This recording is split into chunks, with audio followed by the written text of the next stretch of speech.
তো একজনে ওই চোর রাজবাড়িতে সিংহাত পান নিয়ে যায় ঘরের পাশে বইছে তাজা গোজা তার 12টার আগে ঘুমায় না তো 12টার সময় রানী কইতেছে আজারে খাওয়া দাওয়ার পরে 12টার সময় হুব টাইমে কইতেছে দেখ তুমি তো খালি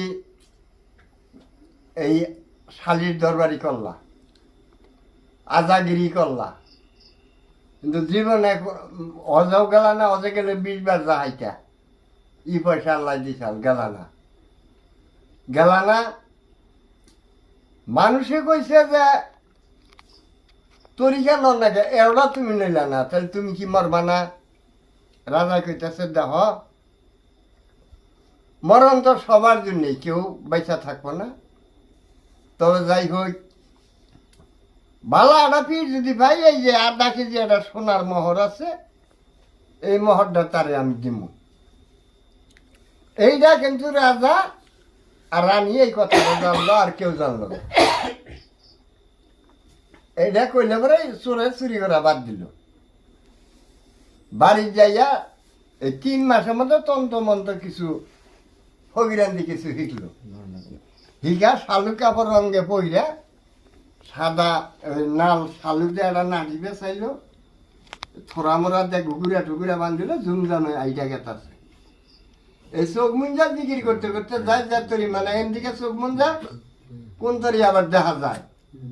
অনুযায়ী আবার চোখ খুলে একটু চাইয়া দেখে দেখাই বলে আল্লাহু আল্লাহু বিক্রি করতে করতে গেতাছে রাজায় চিন্তা করতেছে যে আজকে মহৎ পাইছি ওর কাছে আমি বয়াত করবো আহুক দেখি আমার এই রাস্তা দিয়ে যাব তো এই আজকাচারির বগল দিয়ে এলো সরব তো জিকির করতে করতে গেতাছে চোখ মুঞ্জা আগে থেকে একটু চাইয়া দেখছে যে কোন তরি যান যাব এখন এই ফেলে চোখ মুঞ্জা গেতাছে ইয়ারই মধ্যে জিকির করতে করতে রাজারে পাড়ি দিয়ে গেল গা তাজা চিন্তা করতেছে একটু বিরাট মহৎ আমার মুহিয়ে চাইল না আমারও দেখলো না